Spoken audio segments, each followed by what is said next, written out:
Hey, thanks, Nick, and I'm glad to be doing this last presentation of the year. They saved the best for last, I guess, apparently. Um, I kind of had the thought of this presentation because there's been like so many different clients of ours and people of ours that don't kind of seem to really understand what a web application penetration test is. So I kind of wanted to highlight that, and I appreciate everybody joining, and hopefully everybody gets a little bit of something out of this. I'm going to start off. I'm going to go basically over the OWASP top 10 and kind of explain what that is and why it's relevant.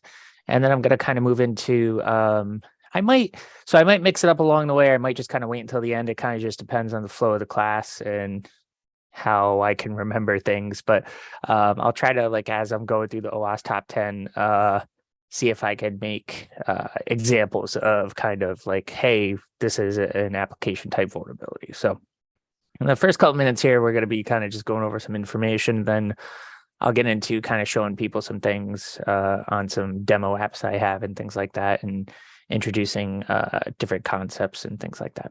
All right, so here we go. Jesse, just to quickly interrupt you. I don't know if you realize you're in the, I can see your kind of presenter view right now for the slide deck.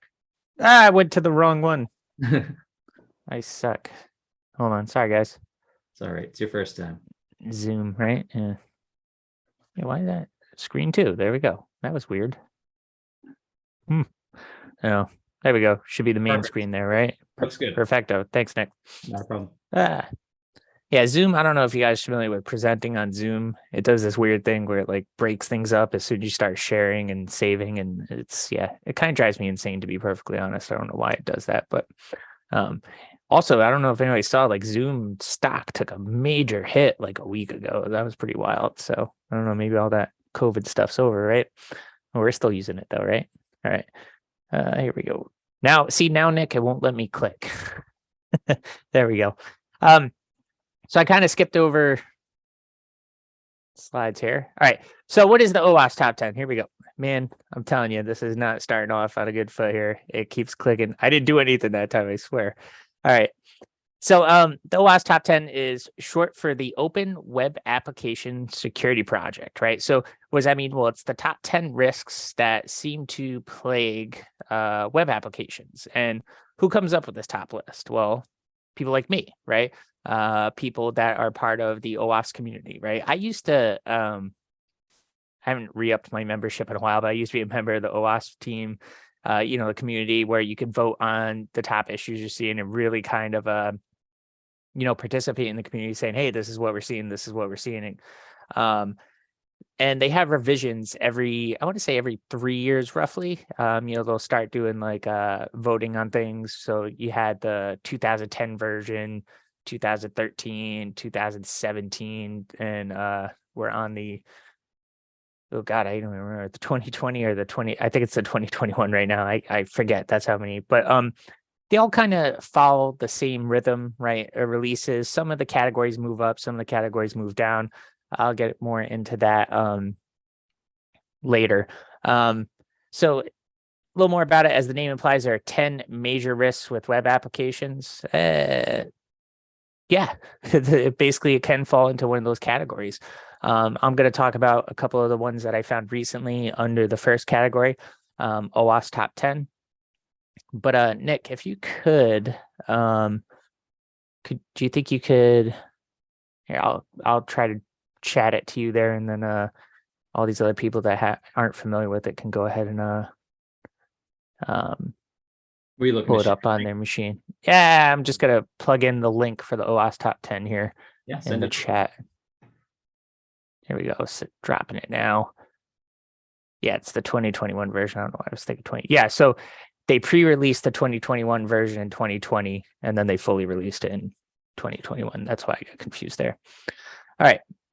So I just kind of dropped that in the chat. I'm going to pull over my screen, though, just for everybody to kind of review it. But as you can see here, this is the OWASP main website. And, a lot of great information on this, especially about some examples of the findings and things like that. The most interesting portion of the, is when you drill into it. It gives you an overview, a description, And it gives you, general rules of thumb on how to prevent these types of things. So if you're in the web development space, if you're a developer, if you're a leader, and a finding on an audit or a vulnerability scan finds, one of these findings, you could come over here and just kind of, look at, hey, how do we prevent this type of thing? Or, hey, how does these attacks actually happen? Okay. So let me just kind of get back over to the presentation here. But that's good information. So I would highly recommend that if you're not familiar with OWASP Top 10 and you're in the app development space, number one, get very familiar with this. Or two, even if you, run a bunch of different web applications and, your vendors say, oh, no, we're secure. Well, ask them what standard they're testing to, right? They should be testing to the OWASP Top 10 standard. All right, I'm just trying to progress this through without it. There we go. All right. So the first one. So this one's great. This one's broken access control. Well, there we go. Broken access control. So what is access control? Access control enforces policies that users cannot act outside of the boundaries that, the permissions are given, right? So, when you have, when you're talking about the 2 steps of gaining access, first you're authorized, right? You go through some sort of central authorization. I'll use Windows, for example. Windows Active Directory is an authorization piece, right? And then finally, once you're in the system, what are you allowed to access, right? So access control basically means that, hey, if you're not an admin, you should be able to access admin functions. If your user role is limited to seeing only a subset of certain things, you should only see that certain subset, right? But basically, so what this category is looking at is how one end user can elevate their privileges to that of another user, right? So, for example, let's think of a scenario where, you're given a standard user account, and basically, somebody who's a little smarter than the average bear is able to kind of manipulate data as it's passing, and they're able to gain access to items that they shouldn't really be able to gain access to. I'm going to see if I can, or bounce into a different role or bounce into a different user, right? Basically accessing things that they shouldn't be allowed to access. I am going to take a little break here for a second, try to demo some of these for everybody. So just give me 1 second while I pull up my other screen here. And we're going to go into this web app here.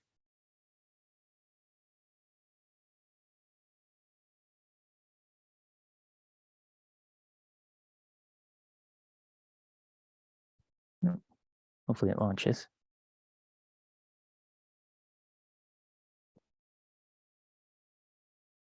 Hopefully I got the right app here. This isn't looking too promising, but yeah, this isn't the right one. That's okay. We'll bounce into this one here.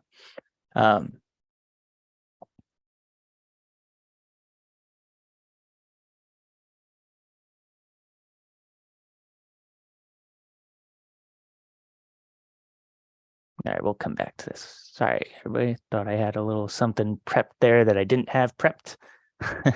Silly me.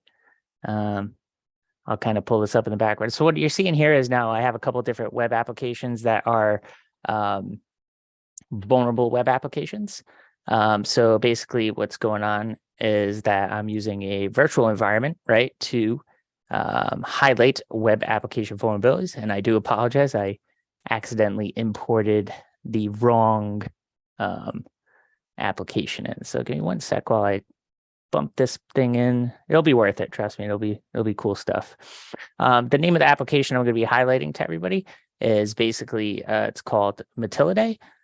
If you were to Google it, you're going to find that it's written by a gentleman called Jeremy Priven. He's got a ton of great videos out there for web applications security as well.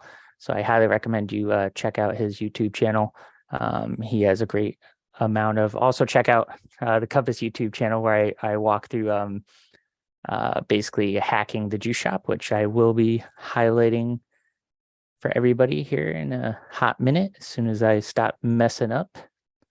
And again, I apologize. I just kind of had this going, and it'll be worth it if you guys just give me a minute. There's about 8 billion virtual machines here that I gotta deal with. So there it is. I should have known the one that said vuln was the one to do. The one that said Matildae was the one to actually add in there. My bad. Mistakes were made, but we'll fix them along the way here. All right. All right. So once again, broken access control while that's going. It could be any force browsing to authenticated pages as an unauthenticated user, privileged access as a standard user. So accessing, again, things that you really weren't meant to.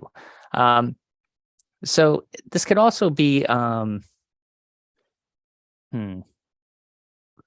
trying to think, like, what else? Another example, but this kind of also falls into the next category, or I'm sorry, a different category called session management, which I feel is kind of also like one of the highest ones, is where you're able to kind of take over somebody else's session or move around and gain access to privileges that you really shouldn't be able to. But sorry, just once again, let me see if this guy's coming up, and I'm gonna show everybody what's up finally, and hopefully my mistake will be corrected. Still kind of booting there. Apologize, everybody, a little slow. I'll make it up to you though.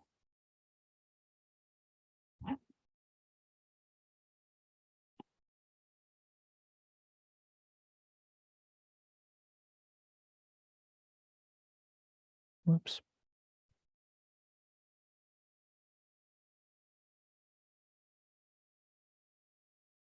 All right, well, let me keep moving on. Sorry, and I'll come back to these and show everybody examples as soon as I get through a couple more. I apologize, I messed up there. Quick question for you. Somebody was Yeah. wondering what the YouTube channel name is for Jeremy. Oh, it's a webponized. It's a webponized. There you go. Thank you. He also talks about how to deploy the Matildae vulnerable web application. I don't think he's done an update for it for the newest version yet, but yeah, I just put it there. All right, so the category A2, again, while I'm waiting kind of things to spin up, and I'll get back at you. I messed up. It happens, right? Let's talk about cryptographic failures. So this one used to be a huge deal. I'll use the example of Facebook, right? So we're talking, and now we kind of see this kind of becoming less and less because people are, faulting to more secure protocols. And when I'm talking about secure protocols, we're talking about HTTPS, HTTP secure over HTTP, right? So when you're sending traffic over HTTP, and I think a lot of the default web browsers now start, if you don't connect to an HTTP server, they give you that blaring warning, right? Saying, hey, we can't ensure that, you're connecting to where you are securely without sending clear text communications. And then also, we can't validate that this site is kind of who they say it is, right? So we're talking about HTTP using TLS, transport layer security. Some people incorrectly refer to it as SSL. SSL is dead, so it's TLS, right? Other protocols that send communication clear text, SMTP, believe it or not, like a lot of web applications have that mail function feature built in. FTP, right? Port 21, that's always going to be, you should use, SSH or SFTP, I'm sorry, in order to secure that protocol to make sure no clear text transmissions kind of go on. So believe it or not, a lot of different the web applications that we do deal with now, while the main page, right, the main page is secured with HTTP, some of the sub pages, right, that you interact with are not secure HTTPS. So they end up being basically just HTTP. Some other things to kind of look for, a lot of different web applications love to use base 64, right, when it's passing data. Or in some examples, there have been examples where there's been passwords and other types of important data passed using base 64. For those that don't know, base 64.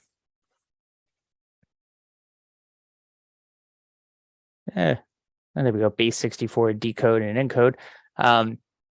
Base 64 is not encryption, right? Base 64 just kind of rearranges things, and it's super easy to decode. So if your web applications are using base 64 to pass critical data, that's a failure of the OWASP top 10. Cryptographic failure because, hey, base 64 is an encryption. Okay, so you might want to do a review on that if you are using that as any type of, obscuring information. All right. This one, kind of like what I was saying, the HTTP headers, a lot of times it's not set to enforce HTTPS. You want to make sure that your web servers and those connections are forcing HTTPS. And also look at depreciate hash functions such as MD5 or SHA-1. You never want to be using any of these. More critically, MD5, because that's much easier to crack using modern GPUs. SHA-1 is still a little bit tough. SHA-1 got bounced out when Google was able to force a SHA-1 collision hash, meaning that two files had the same SHA-1 signature, right? Which should never happen. So that's when SHA-1 kind of came, had its death toll kind of sounded there. All right. Finally, all right, here we go. Finally, injection. Injection is probably one of the best ones out there. But injection now, where it used to be part of its own kind of category, used to have SQL injection, HTML injection, cross-site scripting, all those different types of injection techniques. They lump them all into this A3 category. So finally, if I, hopefully my environment is up and running, and I think this is it. Looks like it. I'll be able to show some people some examples of this. Oh, another kind of cool thing. We could probably show you an example of this on this bank I like to hack. So give me one sec. There we go. All right, Altero Mutual Bank, right? So here we go. You guys could feel free to connect to it, do a quick Google search on it. You could also hopefully get to it if I just send this link here. You can hack the crap out of this bank. Sign in here and an injection technique. Well, let's start with seeing if we could do testing for some type of injection, right? So I could start off over here. I'm going to run my own script, which is JavaScript. And I'm going to pop a very simple alert box here.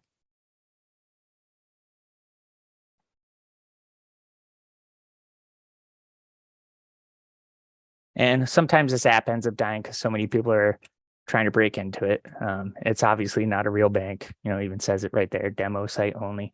Let's see if we can do this. Sometimes it goes through, other times it kind of freezes up, but oops, so that one's not going to go through. Let's try a different type of injection. Let's try some SQL injection, single quote, or 1 = 1.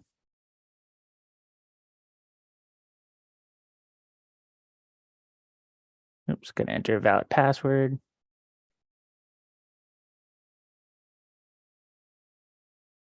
There we go. See that? So so if you guys that were following along there, what I just did is I did a simple SQL injection attack, right? So that's that A3 category we're talking about. Hopefully there's no websites that are able to get into that, bypassing login through a simple SQL injection like that. I just post that in the chat if Nick wants to share it and some of you are trying it on yourself. But basically what that did was that type of injection attack. Everybody knows web applications have some sort of database backend, right? And within that, when you're running a login, it's usually, hey, select username where username is value supplied and password is value supplied. What I just did there in this example is I went ahead and I sent an injection attack, right? To say, hey, okay, well, I'm going to terminate that statement, but also give me all records. Basically, it's a true statement and when you send SQL a true statement saying, hey, give me all the records, right? And in this example, I wish we had the chat up live, but in this example, the first record in a database would be admin. So in almost any application, the first record is admin. So as you can see right there, I was able to bounce in and, hey, now I got admin access into the Altero Mutual web application. Cool beans. So yeah, that's an example of an injection type of attack. Let me get on my vulnerable machine here. So we could do another one. Oops, that is the bad vulnerable machine. We don't want to do that one. And let's do this one here. I'm gonna expand my screen out. So this is that Matilda program I was telling you about. It's a vulnerable web application. The code set hasn't been updated yet for the 2021 version, but same kind of thing. Bypass authentication. We'll do a login and single quote or 1 equals 1.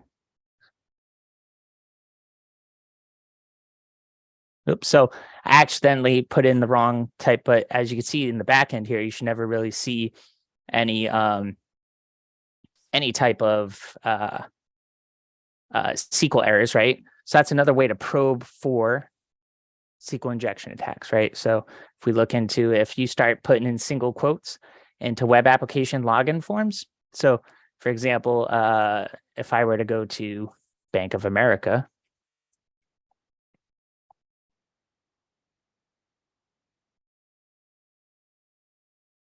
this would be funny if this actually did something.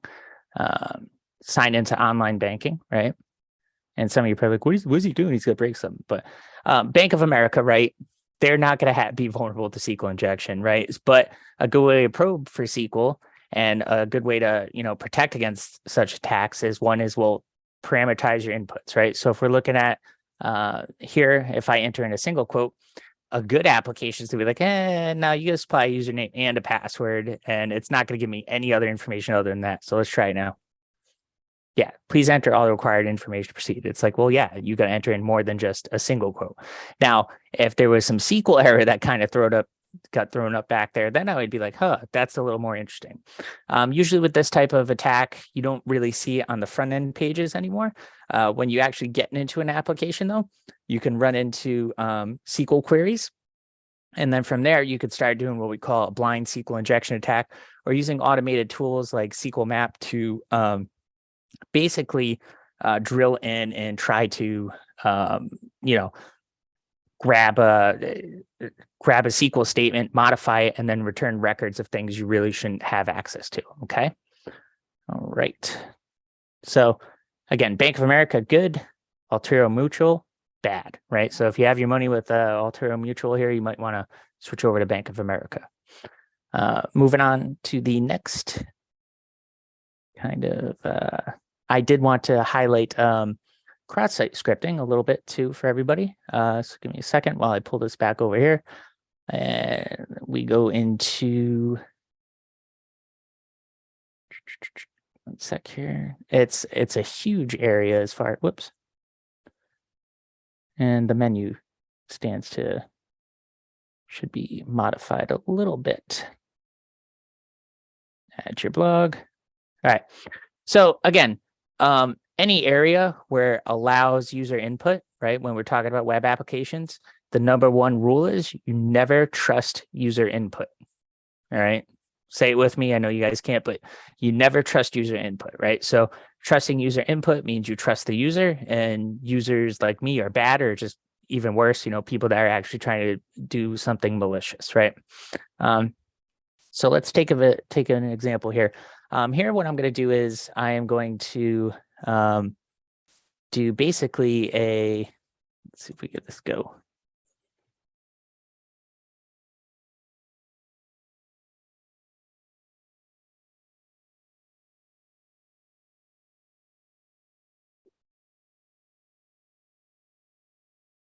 I don't think I like these quotes. This is not. Let's give this a go. Basically, what I'm going to try to do here is that JavaScript kind of alert. And what I'm going to do is I'm going to explain the two different types of cross-site scripting attacks, which again falls into that injection category that kind of happened. This is going to be an example, hopefully, of a stored attack.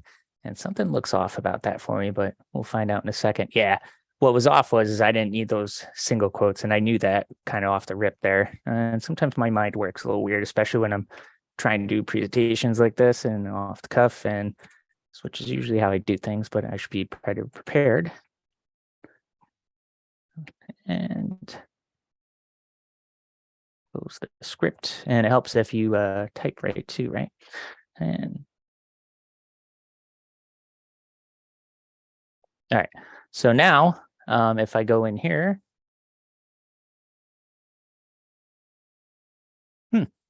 well, this is not going well. I'm not quite sure why my cross-site scripting alert is not going down, right?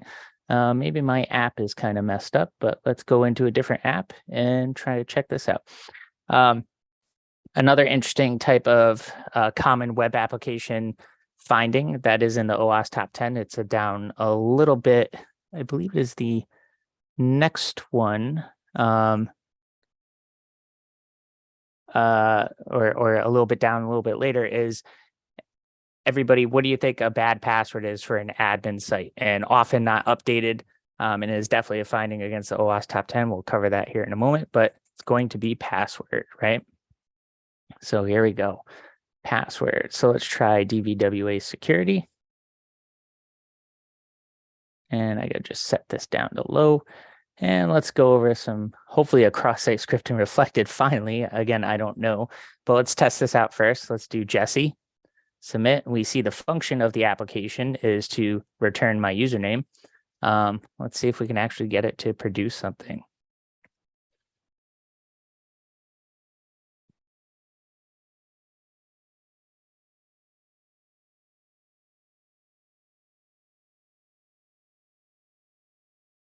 And it might also be my browser kind of blocking this too, because the browsers now are doing a really good job at, blocking these types of attacks. Let's give it a go, see what happens. Yeah, for some reason, everything seems to be getting blocked, and I'm not able to produce a valid type of cross-site scripting alert unless I'm going absolutely insane here, which is a very good possibility, because I was doing this just last week. So give me a minute here.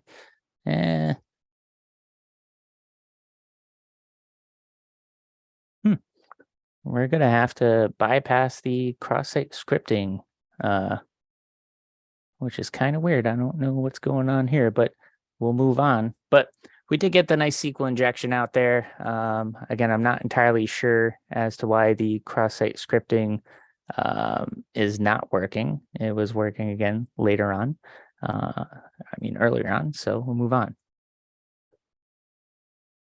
Quotes in a semicolon.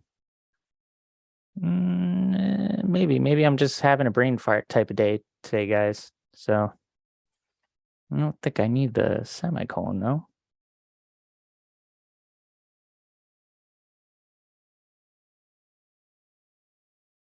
Well, you know what? Sometimes, a lot of times when I'm doing this,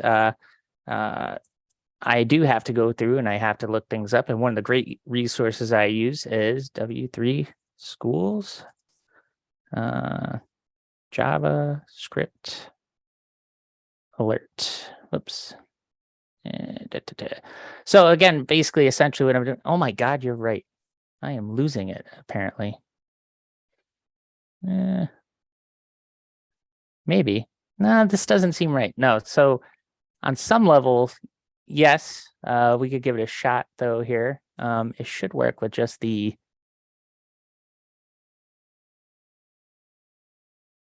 Windows alert function. But hey, you know what? I'll give it a shot. Why not? There you go. So this is kind of what it should look like, right? Hello, I'm an alert box. I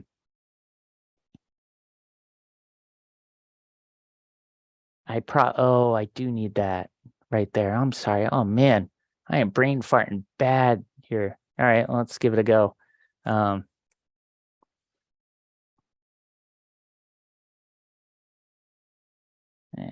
Silly me. Sorry, everybody. Brain farting it. Be like, what the hell does this guy know, right?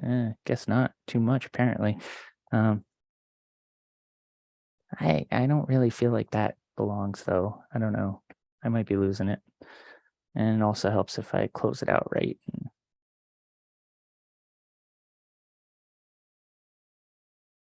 There we go. Let's give it another go. Nope. Yeah, because that's not right. I put that in wrong. All right, one sec. We're gonna give this one more good try here, and then alert. And we're gonna do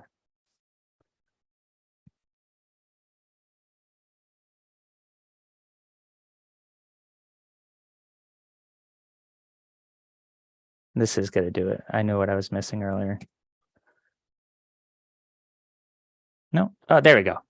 I was missing the double quotes because I'm an idiot. I'm sorry. I apologize. There we go. So that's what a cross-site scripting alert looks like. Sorry, I was totally brain farting here today. I knew the double quotes was there. I tried the single quotes earlier. Off day for me, everybody. I apologize, but let's kind of recover here.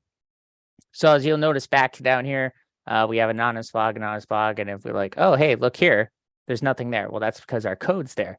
The interesting thing about this now is, though, this is now stored in the application. So cross-site scripting attack stored, right? So let's go into there, and I'm going to just basically refresh the page. And since this is now a stored cross-site scripting attack, it should give me another pop-up as soon as I reload this page. There you go. See that? So that's the dangers of a cross-site scripting attack, especially in the stored space. Because with the stored space, you could get a little even more devious with something like this, which I'm going to highlight for everybody right now as well. So what this here is, this is Kali Linux. And within Kali Linux, oops, looks like I was using that for something.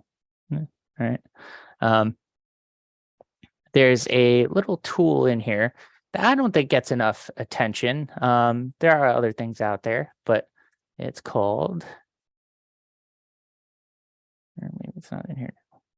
Oh, that'd be wonderful.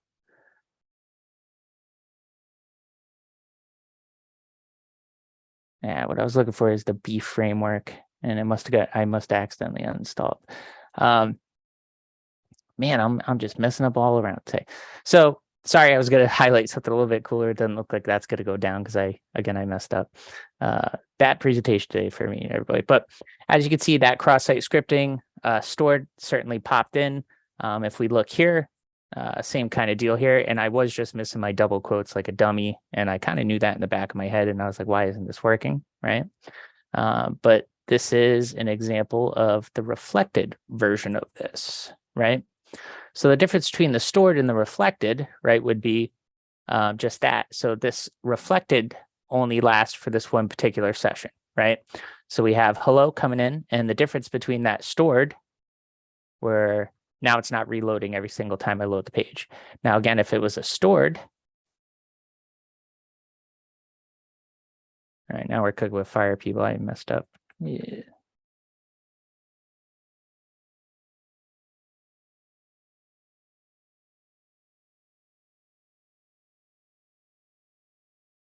Alert, and then we have, we'll just do another hello.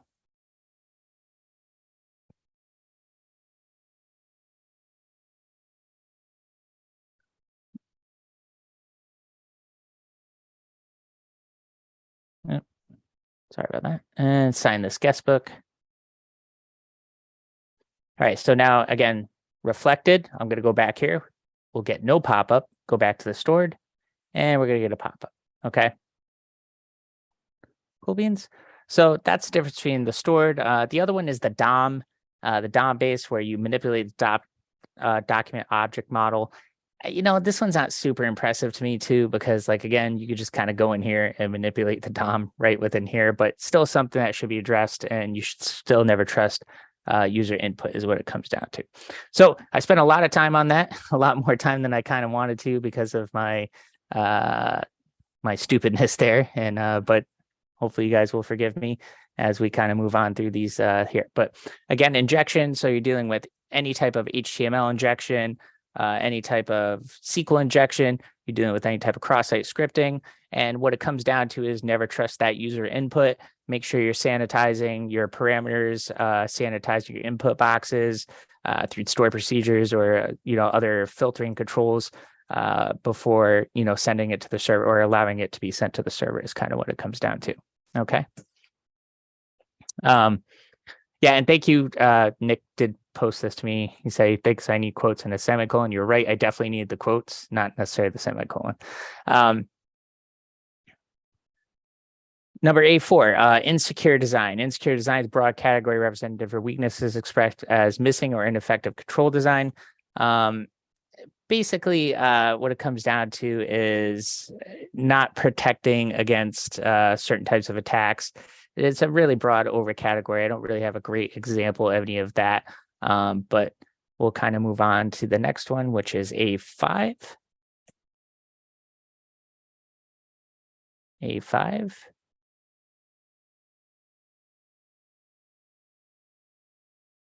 Come on.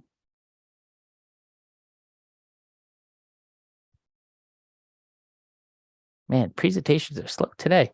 All right, so A5, the security misconfiguration of OWASP top 10. We kind of already saw an example of that when I was going to the damn vulnerable web application, right? The damn vulnerable web application allowed me access using the username admin and the password of password. So basically, things like that. Unnecessary features are enabled. For example, oh, hey, if your application doesn't use SMTP, why do you have that portion of it installed? Any portion of the application improperly configured, right? Oh, we got it working for now. That's never a good thing to do. Again, the default counts and their password is probably the biggest area of this this issue is the default counts of their passwords, as we just saw. If you guys look back at the 2000, I want to say 17 or 18, right? A major issue with a Fidelity server up in Brazil. They were using the default admin password. And then finally, error handling reveals stack traces or other things like, oh, hey, you just tried to do something and now you're getting a debug window, right? So that's security misconfiguration. A6, this is another big one, mainly surrounding JavaScript, right? And their associated libraries, right? jQuery, things like that. A lot of organizations don't realize that, hey, if you're using vulnerable and out-of-date components, it makes your whole application like Moment.js, all this other and again, what I'm really talking about is JavaScript. Sometimes if it can refer to the server versions you're running things on, like Nginx, you could be using an out-of-date version of Nginx, things of that nature. But for overall, so when you're using out-of-date libraries from JavaScript, you're going to run into a lot more cross-site scripting attacks, right? So always keep those libraries up to date. Always keep that software up to date to make sure that basically your application is not vulnerable. Okay.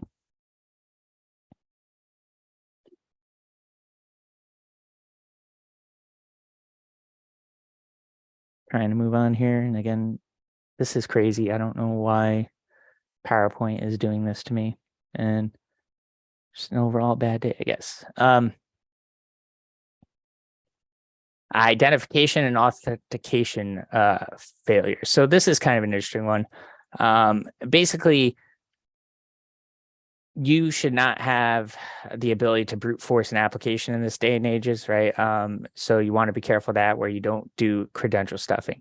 Another interesting one is it exposes session identifier in the URL.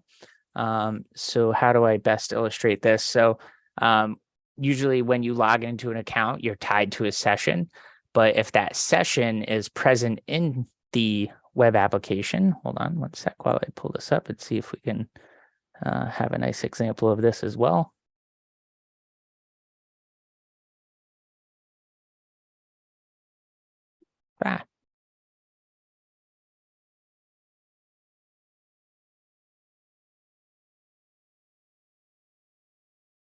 Yeah, it doesn't look Matilde.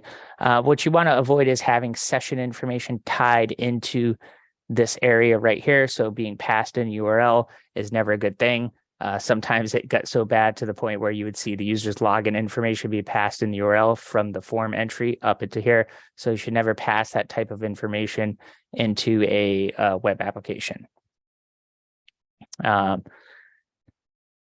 Furthermore, oops, we went out of presentation mode there, which is probably a good thing because it doesn't really seem to be working all that great in presentation mode. Never use session identifier after successful login.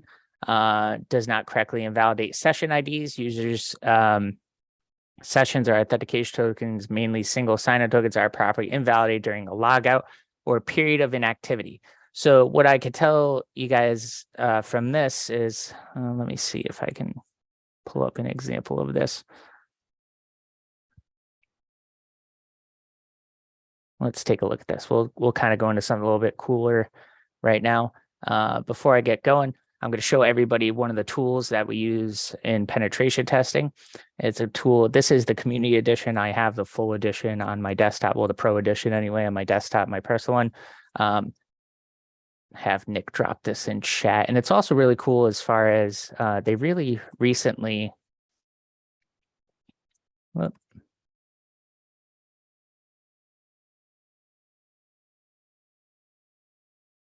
so what I'd like everybody to do is, at least before the end of this class, if you're really interested in this stuff, is get on to, Nick's going to send this to you guys now, portswigger.net. And basically what we have here are a couple different products. The main one that we're going to be highlighting, well, two real products, if you like, is Dastardly from Burp Suite and the Burp Suite Community Edition. The one I'm running on this server here is a little bit older, but it's going to do what we wanted to do all the same. So if we kind of look into, once you sign in, you can get the Community Edition for free. Check out their academy. It has a lot of cool, it's relatively new. They have a whole bunch of different labs you could kind of test on yourself or test using the Burp Suite tool. And basically just kind of covers some of the OWASP top 10 using the PortSwigger tool Burp Suite. So I'm going to cover how to, excuse me, set up Burp Suite right now and show you guys kind of like, hey, bad session management, specifically with a cookie. So let's go ahead and do this now. The first thing I'm going to have to do is set up my web browser, right, to use a proxy. And when we're doing proxy, right, talking about proxy, what is a proxy? Well, a proxy, you could configure your web browser to send information to a proxy. And what that proxy is going to do, it's going to stop the request and forward it along, or it's just going to forward the request along. It's an intermediate where you can send your requests. A lot of organizations you might be familiar with use them when you're surfing the internet, and it's used to kind of protect yourself. Something like a blue coat is in place, things of that nature. So let's go ahead and set up my Firefox web browser, which is my preferred browser to use during these tests, to proxy traffic via the Burp Suite tool. And I'll cover this in a minute. 8081. Oh, actually, it's going to be 8080. Whoops. Sorry about that.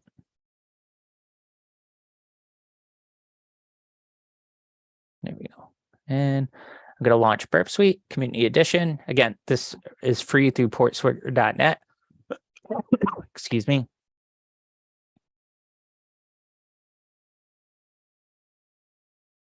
Launching into Burp Suite here.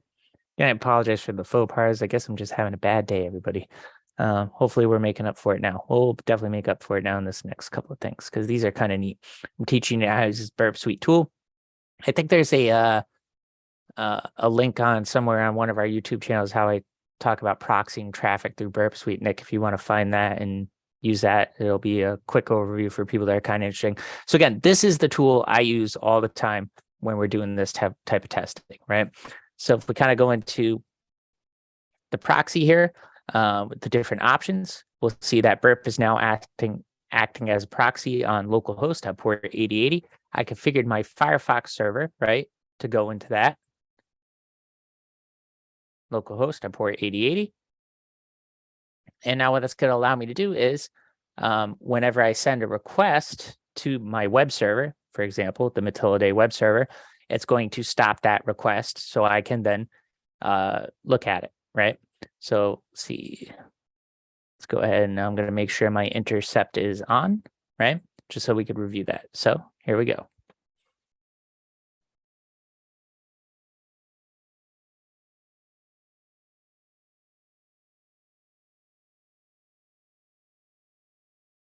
All right, so you kind of notice, like, I just hit the login button here, but the issue is, hey, look at that little hourglass. Well, that's because my proxy has stopped that request so that I can now evaluate that request. Okay, so let's take a look at that.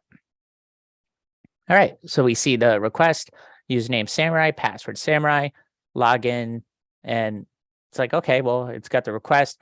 Let's look at some of the other security vulnerabilities going on here, like we were talking about earlier, HTTP.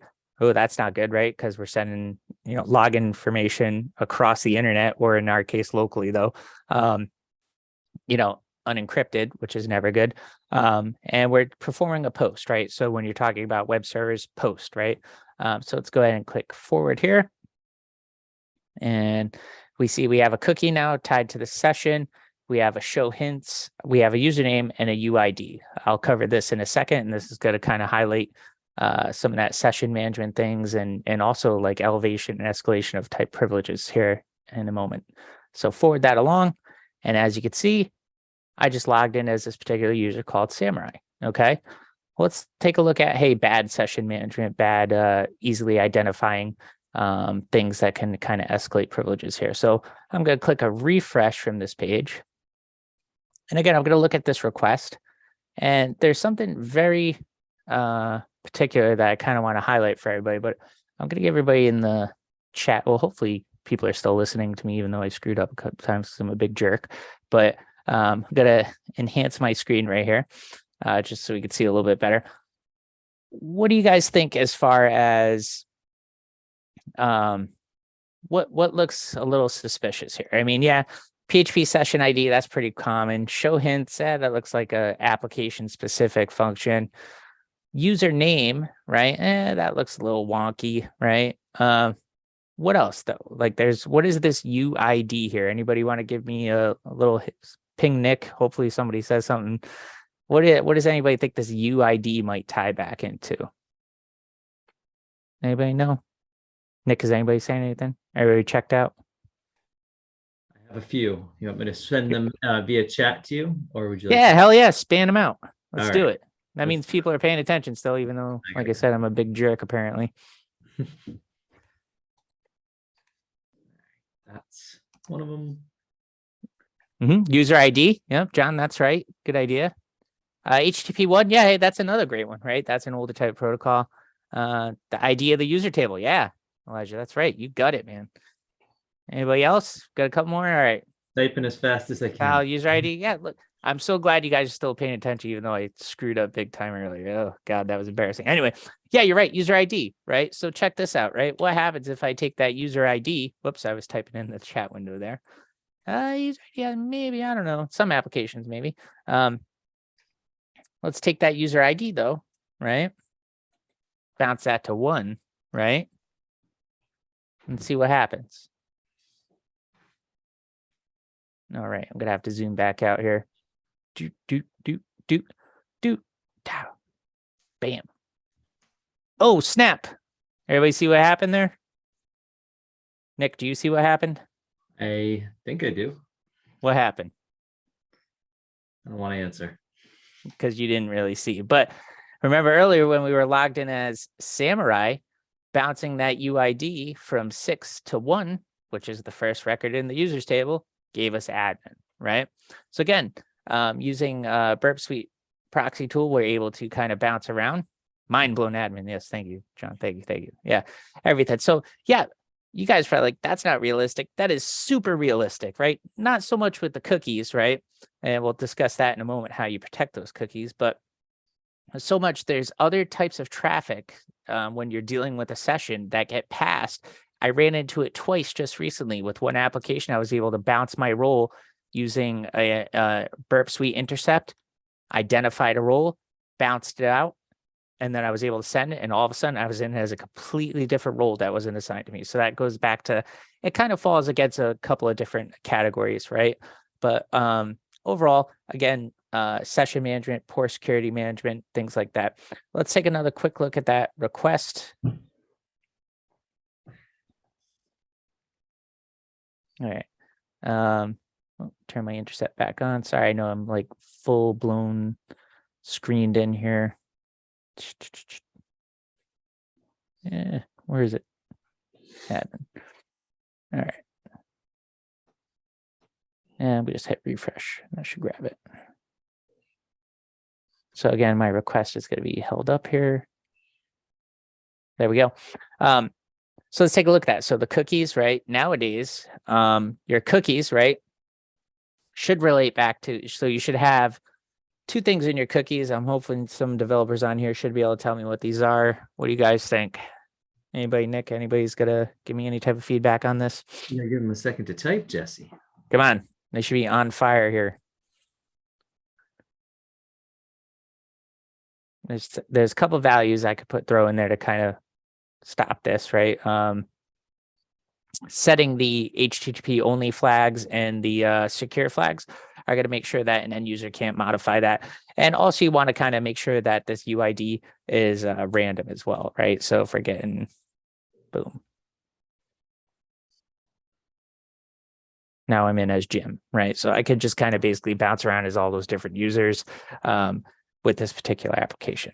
All right. Cool beans. So that's kind of like the power of the Burp Suite tool. There are a whole bunch of other features of this tool, especially the pro version, like the intruder, basically where you could do go against that credential stuffing I was talking about earlier. The repeater is great on session management. So that kind of brings me to my point where a lot of different applications nowadays, I'll be doing something like modifying my user profile on the application, right? So if I do this here, let's see if we can grab this.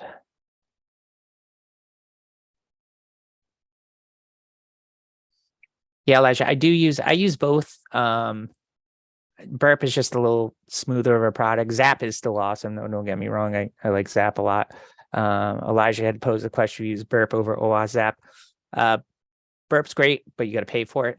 OWASP Zap, which is another great tool. And it's actually put out by the OWASP Foundation. Zap, whoops. No, that's not what we want. Oh, that's another great lesson for everybody. What did I do wrong there? I clicked on the first one. There we go. All right. So Zap is another type of proxy tool. Nick, I'm going to drop this in the chat if you share it with everybody. It's cool because it has like a nicer interface for targeting attacks, so it just doesn't have the same powers as, for me anyway, Burp. So I primarily use Burp. So kind of moving on. Where is my little thing here? Just kind of looking at account profile. So a lot of the different things I see when conducting web apps, as far as Rome is burning. Let me see. I'm gonna put down. Okay, and I am going to send this request along for updating my profile. Even though update that, it should get locked in. And I'm going to send this to the repeater, right? Okay. And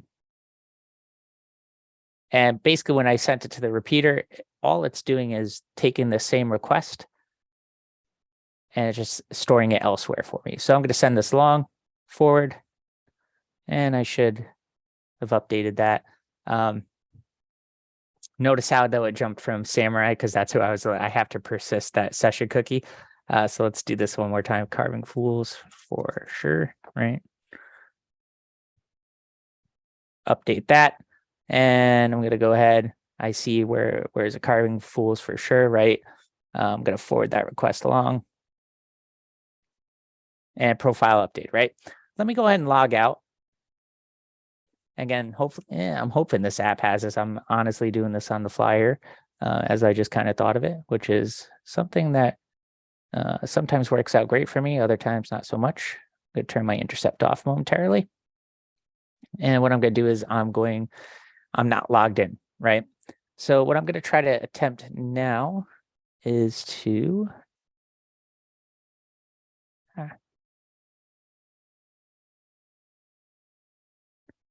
go to my HTTP history.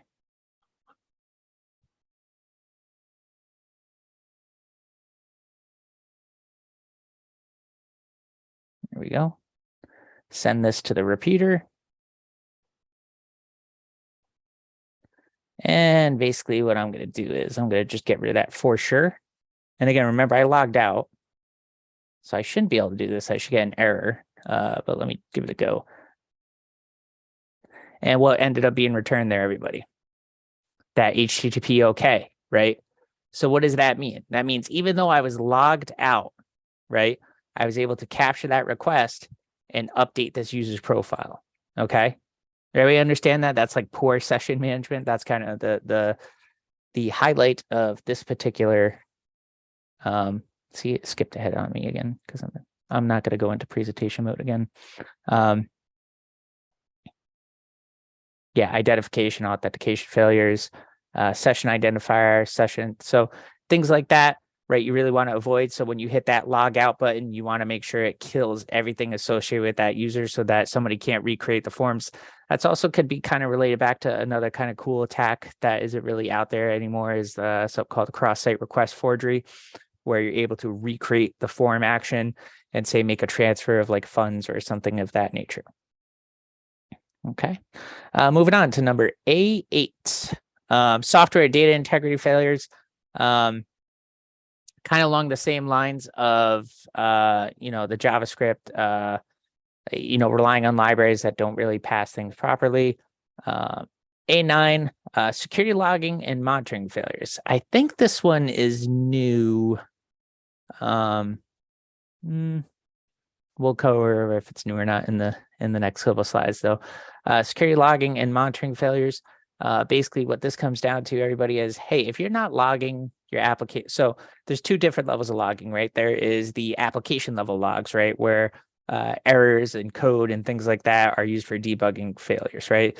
There is security logging where, hey, what's going on with our web application? Are we getting a high number of posts or gets from certain regions that are unexplained?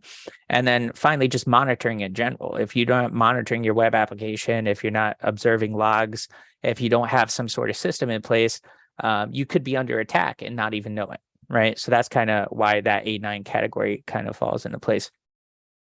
And then finally, the A10. This one is definitely new. I haven't seen, I've seen more of external service interaction over server-side request forgery, but basically, web applications, they have all these other calls that are built in. So you might be calling functions from another server.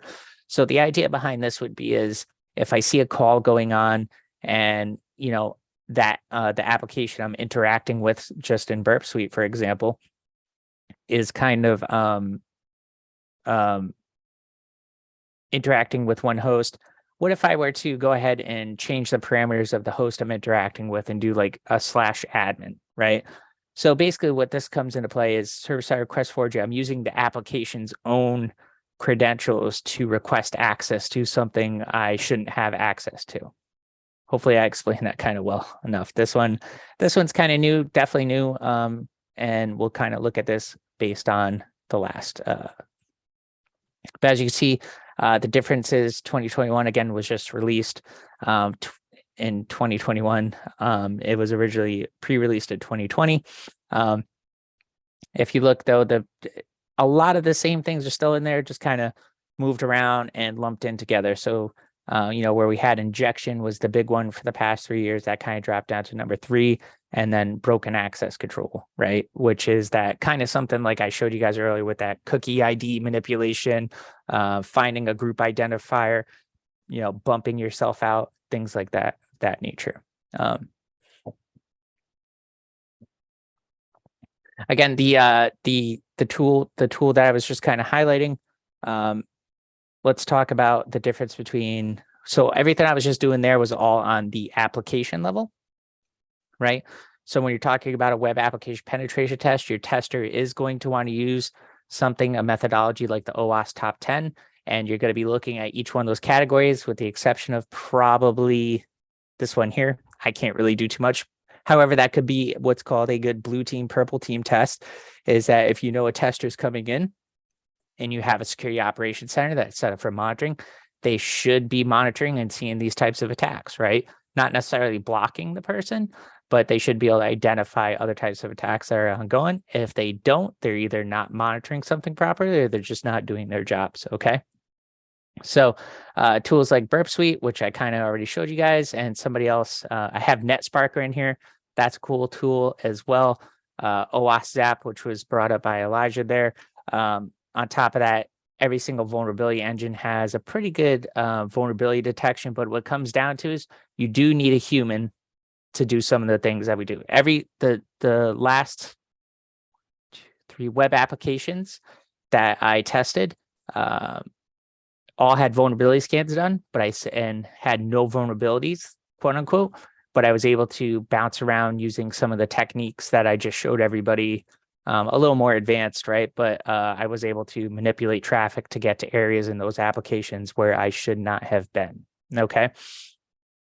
So it, again, needs to be done by a human. You can't rely on, your Rapid7 Insight. You can't rely on, NetSparker necessarily, but you can rely on, a tester with a little bit of knowledge, going in and testing those applications, looking for those security vulnerabilities against the OWASP top 10. Moving on. The web application penetration test versus the network level penetration test. So I had a client,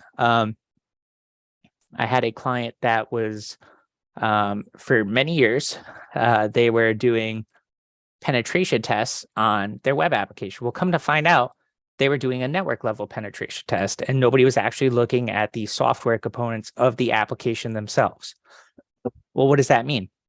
Well, that means that they were doing a network level penetration test, meaning like, hey, they were finding port 80 and port 443 open, and in some cases port 22, right, SSH.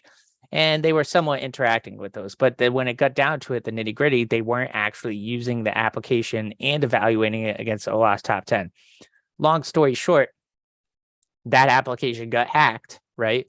And it had so many different vulnerabilities on it because nobody was ever testing it properly. So again, a lot of firms, when they're doing a penetration test, or if you're requesting a penetration test, make sure you're very clear as to what you're looking for.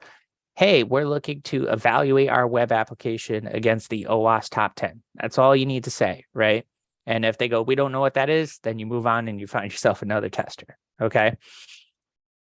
But overall, to get going with these tests, you're going to want to have a tester who's certified. You want to have a tester that's going to use one of those tools, Zap or Burp Suite, and then also load those different requests onto other platforms to help evaluate further using automated methods. Nick, how are we doing on time here?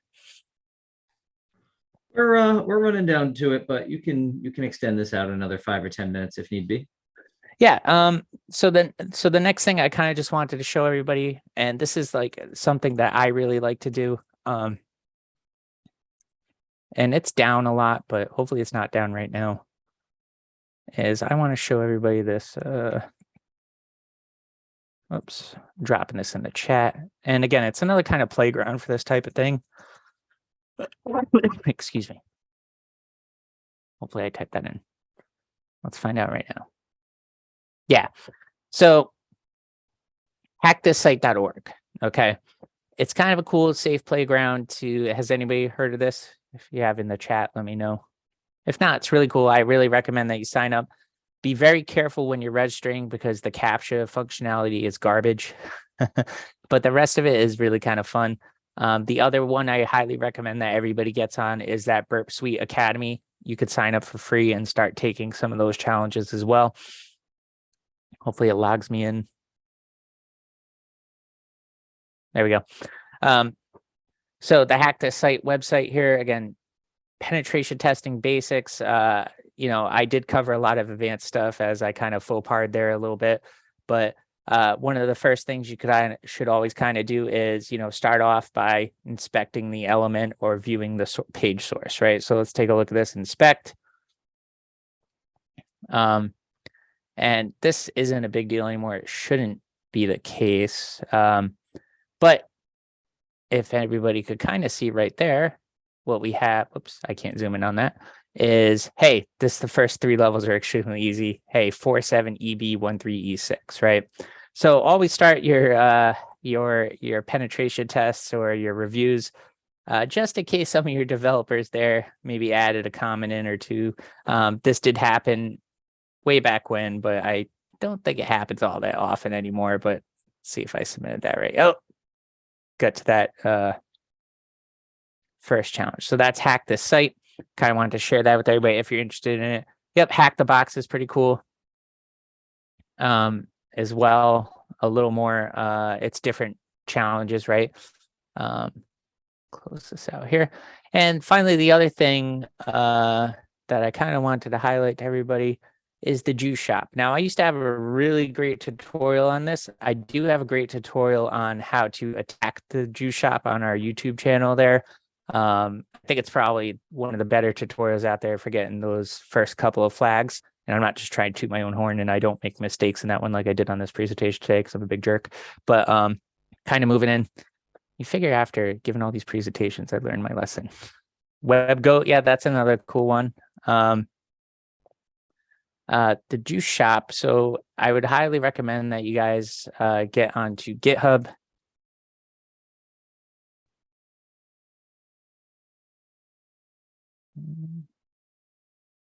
Yeah, and learn more about the juice shop. It's probably one of the better ones out there for deploying a vulnerable web application. I just kind of want to show it to everybody here, and then I'll kind of leave everything open for questions. So I have it kind of deployed here on this Ubuntu server. All you need is an Ubuntu server, Ubuntu VM, follow those directions on GitHub, and you will be able to get this up and running and start your hacking in a safe spot. Yeah, localhost, there we go. So this is the juice shop. Again, another highly vulnerable web application. It's probably one of the better put together ones. If we were to kind of do a review on this, again, another good example of inspecting the source code here.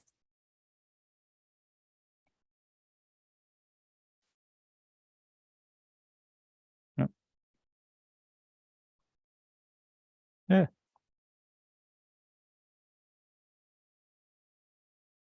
I'm probably in the wrong area. Sorry. Well, long story short, I'll just bounce through because I know we're running out of time. But if you were to start inspecting view source code, that's why I wasn't doing the inspect. I'm a dummy. So you get in, you would you want to get in and you want to get to the scoreboard, and then we have a nice tutorial here about how to hack the juice shop. All right. Cool. And it has all these different stars. So if you want help deploying this, send me an email. Nick's going to put my email on here. If anybody wants any help setting up an environment, usually free for a little bit to help people out with that stuff if they want to learn. Yep, Nick just sent it. And I think that's all I got for you guys. Again, apologize for a little bit of faux pas there earlier. Maybe I'm just having an off day. But overall, I hope somebody learned something out of this whole thing, or at least saw a couple cool things and things that kind of cause pause and for you to go, oh, hey, that's interesting. I didn't really know about that. But I'll open it up to questions here. Nick,